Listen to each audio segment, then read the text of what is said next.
Aujourd'hui, nous examinons deux autres termes dans le domaine de la glaciation humide et drainage. Vitrage humide. Supposons que nous avons ici une pierre mouillée, donc avec de l'humidité à sa surface extérieure. Si je tiens la pierre dans un seau de sable fin, elle ressortira. Qu'est-ce que j'ai alors?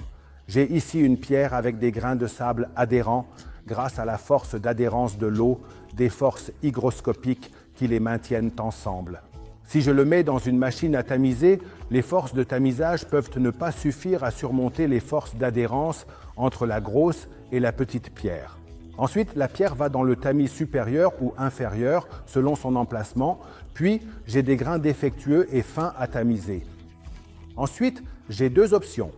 Soit je sèche le processus à l'avance en éliminant les forces d'adhérence de l'eau, ce qui me donne des pierres individuelles que je peux glacer à nouveau individuellement, soit je tamise tout le processus sous l'eau, éliminant ainsi toute force hygroscopique, ce qui me permet d'obtenir des pierres individuelles que je peux séparer sous l'eau pour obtenir le glaçage humide classique.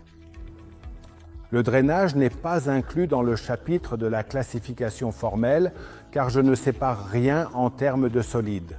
Je sépare les solides et l'eau. Quel principe se cache derrière? Maintenant, je prends deux pierres. Chaque pierre a un revêtement d'eau. C'est l'eau qui est reliée au tas.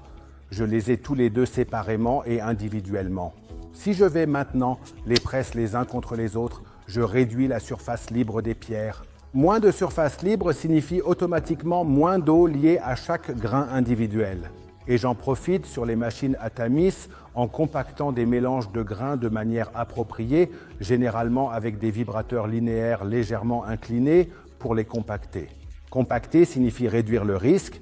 Une surface libre signifie réduire l'eau adhérente à mon matériau en vrac et ainsi l'eau s'écoule à travers mon tamis fin vers le bas. Le produit déshydraté s'écoule par le haut.